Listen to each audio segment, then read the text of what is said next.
If you think the Galaxy S24 is basic compared to the mighty Galaxy S24 Ultra, think again. The smaller Galaxy S24 is a super-powered marvel with all the processing power of Samsung's best phone, packed into a much smaller design that is easier to fit into a fashionable pocket. What can you do with this much power in such a small phone? You can use the new AI tools from Samsung and Google, including the cool circle to search that easily answers the question, "Hey, what's that?" Whether you are looking at a web page, a YouTube video, or even a photo you just took. You also get the Samsung Galaxy AI translation that work like magic, changing your words into a foreign tongue and letting you understand somebody across the language barrier. You can also play games, obviously, and the Galaxy S24 is a gaming powerhouse made better by its take-anywhere size. This phone easily beats the iPhone 15 in inside-by-inside gaming tests, and it approaches pro power in terms of processing and productivity. It can even run Samsung DeX, the desktop environment that makes your phone work like a real computer when you plug in a keyboard, monitor, and mouse. While Apple screams on the CPU in its iPhone 15 and 15 Plus, giving those phones last year's processor, Samsung endows every Galaxy S24 phones with the same Qualcomm Snapdragon 8 Gen 3 chipset, at least in the US. Elsewhere, this phone and the Galaxy S24 Plus might use the Samsung Semiconductor Exynos 2400 chipset, and we'll be testing that model shortly, but we expect performance will be similar no matter where you buy the S24 and S24 Plus. The result is a phone that not only runs fast but also runs a long time, as we have seen great battery performance from phones with the latest Snapdragon on board. In battery life, the Galaxy S24 easily beats competitors at this size and price, lasting hours longer than the iPhone 15 or Pixel 8. The Galaxy S24 has a display that can crank out terrific brightness, though it isn't brightest or the sharpest display you will find. I had no complaints, even though I need to wear my reading glasses to read fine print at the highest resolution setting on the Galaxy S24. The display looks brilliant no matter how bright or dim it was set. For cameras, the Galaxy S24 can't compete with the Galaxy S24 Ultra, a phone that costs $500 more in the US, but it has the specs and features to take on the latest Pixel and iPhone 15 fans should be jealous of the real 3x zoom lens that the Galaxy offers. There is no optical zoom on the iPhone 15, and once again Samsung wins with versatility, if not pure image quality. Samsung needs to prune its features and simplify, especially if it wants to win over iPhone fans someday. The iPhone 15 doesn't make you dig through 3 layers of settings to find the coolest new features. It just works. Samsung needs to just work a lot more on its software because the Galaxy gets harder to use every year. Soon it will be too far gone. If you want more battery life, more versatility, and some seriously powerful productivity features, the Samsung Galaxy S24 is the right choice. If you don't care about all the extras and just want a phone that nails the basics, there are simpler and more elegant options available from Apple and Google, but Samsung gives you a sense of the possibilities that are coming in the future. You just have to drag the phone out of the past to find it. The Galaxy S24 is priced as expected, and it's a bit less expensive in the UK than last year's phone. You still get the same 128GB of storage, except in Australia, where Samsung starts this phone at 256GB and offers a higher capacity 512GB model. The extra storage is worth buying since the cameras on the S24 are good enough that you could fill it up with photos and videos. Samsung always seems to have deals available for Galaxy S phones, whether that's doubling the storage for free or offering a bonus on your trade. In the US, Samsung will give you at least $100 for any phone you trade, which effectively knocks the price to $699 for almost everybody. At that price, the Galaxy S24 is a bit cheaper than the Apple's iPhone 15 and closer to the Google Pixel 8 or OnePlus 12 with a similar trade offer. Unless you are a serious camera hound or you want a much bigger display, there is no reason to spring for the Galaxy S24 Ultra instead. It's a massive price jump that doesn't equate to a big performance boost. Sure, the Ultra is a bigger phone with a bigger battery inside, so it lasts a bit longer, but otherwise performance is very similar when you are playing games or running intense apps like Adobe Lightroom or photo editing. The Galaxy S24 is a great value compared to the competition at this price. It's far more powerful than the Google Pixel 8, and though both phones come with a promise of 7 years of Android updates, it's easier to envision the Galaxy S24 lasting until 2031, while I can't imagine a Pixel 8 that's capable of anything in 7 years. Compared to the iPhone 15, you certainly get a lot more with the Galaxy S24, including a real zoom lens and a much bigger battery, but the experience is entirely different. Apple phones work best when you know more people with Apple phones, so if all of your friends are on iPhone, it may be worth getting a phone with iOS 17 so you can name drop and blue bubble all you like. Apple phones also tend to hold their value better than Android phones, so that gap is closing every year. The Galaxy S24 may be the base model of the family, but it's no slouch in the terms of specs. It has the same Snapdragon 8 Gen 3 processor that makes the Galaxy S24 Ultra blazing fast, and it has more camera option and a bigger battery than a comparable iPhone 15. The display is also better than other phone size. It's brighter than even the Pixel 8, with better color accuracy as well. The Samsung pendulum sways back and forth between copying Apple and striking out on its own. This year, the Galaxy S24 is much closer to the iPhone 15 design than it has been in many years, while the S24 Ultra looks just a bit more unique. It's the curve at the corners of the display that really bring home the similarity.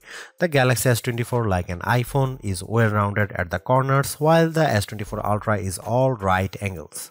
This is not a terrible thing, it just isn't very unique. At least Samsung has some nice colors this year. My review unit came in the cobalt violet color, which is very pretty but a little sad, like the stormy purple Apple once used on its iPhone. More vibrant are the sandstone orange and amber yellow options. I wish they were a bit more saturated and prime, but they do look natural with a nice matte finish and texture to the back glass. The glass is unfortunately Gorilla Glass Victus 2, which was the best of the best last year, but now we have seen Gorilla Armor on the Galaxy S24 Ultra and it's hard to settle for less. My Galaxy S24 review unit already has a scratch on the back glass and I don't have a case for this phone yet. Gorilla Armor is more scratch resistant and Samsung has done a great job reducing reflections and glare, but only on the Ultra model. Samsung still does a great job keeping its phones thin and light. This is no Ultra, and if you want a phone you can use with one hand, the Galaxy S24 is a great option. It's thinner than the iPhone or Google Pixel, and it's also the lightest of the bunch. Usually, a lighter phone means less battery inside, but the Galaxy S24 beats all competitors for battery life, so it's not a concern. Samsung is a perennial favorite when it comes to smartphone displays, and the Galaxy S24 is no disappointment, but it also isn't the clear winner in any aspect. I enjoyed reading web pages, playing games, and editing photos on the smaller screen, and even small text was legible and sharp. The screen was also plenty bright, even in outdoor sunlight, taking photos with the camera. Samsung is not giving us the sharpest display with the Galaxy S24, and it's odd for the company to fall behind a bit. The Google Pixel 8 and iPhone 15 both have a higher pixel density, making them technically sharper, though you might not notice the difference.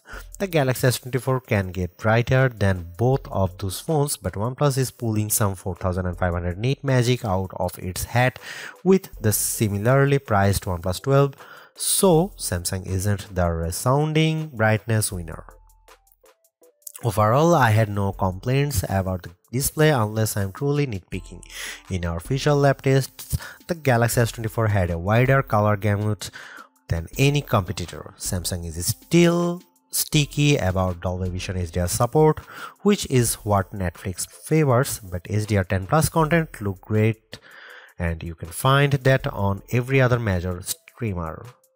While I like carrying a smaller phone, the 6-inch display on the Galaxy S24 isn't quite big enough to hold all of Samsung's features.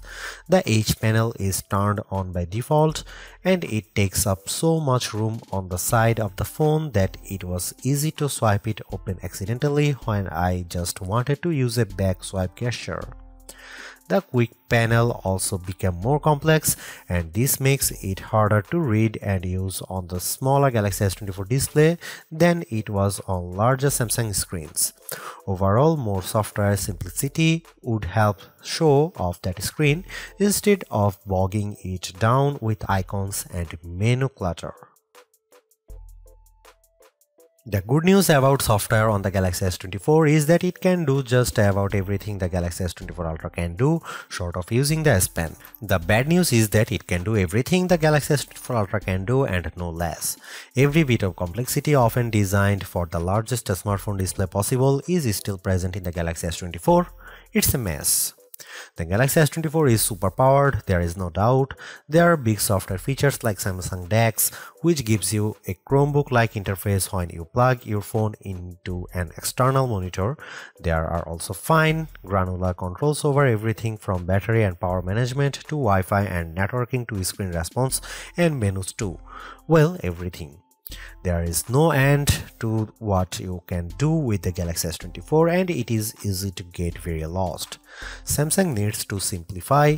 There are too many features that are impossible to find, like wireless power sharing, which should let me charge my earbuds by setting the case on top of my Galaxy S24. Unfortunately, I can't find the button to make this happen, not without a treasure map and a pickaxe. The software problems are starting to feel like laziness. In setting up my Galaxy S24, I was excited when my older Samsung phone found the new S24 quickly and offered to transfer all of my stuff. This process quickly failed without warning and I had to repeat it. After it failed the second time, I was asked on another screen to use Samsung Smart Switch, which somehow worked. Why not just start there? The first time I turned on the Galaxy S24, I needed to update a ton of apps in the Google Play Store and the updates failed, then disappeared. I opened the Galaxy App Store and found a slew of updates there as well, even though there was no notification. My Galaxy was suddenly downloading strange Samsung software including a blockchain manager. I don't use anything blockchain at all. Then there are all the apps. There are too many apps from Samsung, too many apps from Google, and somehow even Microsoft gets its own folder. On a Samsung phone running a Google operating system? Good job, Microsoft. I hope it got what it paid for. All of this just feels lazy or cynical or both. It doesn't feel like Samsung has my best interest at heart from the moment I started using the Galaxy S24. It feels like the software is pushing me to do more, to buy more and use more. I just want simplicity. I just want it to work. Sure, the Galaxy S24 Ultra is our top camera phone, but that doesn't mean the Galaxy S24 is a slouch. Most of the great work Samsung has done improving its image processing carries through here. Photos I shot with the Galaxy S24 look better, more natural than photos taken with either the Galaxy S23 or my iPhone 15. You also get a real zoom lens with the Galaxy S24 and it helps a great deal. Having a real 3x zoom brings you closer to the field on the stage, even if the zoom lens is paired to a awfully small sensor that produces images with more noise and blur than I'd like. No matter, neither the Pixel 8 nor the iPhone 15 has optical zoom around back, and real zoom is always better than digital zoom, all things being equal. You might occasionally get better shots from the main camera on the iPhone 15 and the Google Pixel 8 does a better job with low light images, but the Samsung Galaxy S24 is much more versatile. I actually find Samsung's different camera modes like the food mode or the dual camera video recording mode to be fun and useful. My baked goods look detectable when I shoot them with the Galaxy, and the dual cameras video is great for reaction shots with my kiddo. Samsung also brings a bunch of AI tricks into the camera, both in the camera app and Samsung's image gallery. I wish there weren't two photo apps including Google Photos, but here we are. Unlike the Pixel, which gives you AI editing in Google Photos, Samsung keeps its Magic Editor software in the gallery. With Magic Editor, you can resize an object in your photo and move it around. You can erase the background entirely and replace it with something new. The phone will use AI to figure out what's happening in the foreground and match the new background appropriately. There is also a tool that adds more background to an image if you rotate it and end up with blank space. In practice, these are surprisingly useful. I like erasing spectators in the way when I am trying to see my kid on the field. The generative AI did a nice job without a heavy hand, and the results usually looked natural enough. I hope Samsung doesn't go too much further into creating fake imagery, but the Galaxy S24 will affix a watermark to images that have been edited using AI. Here you can see some camera samples.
Even though the Galaxy S24 is the baby of the S24 lineup, it is still packed with power.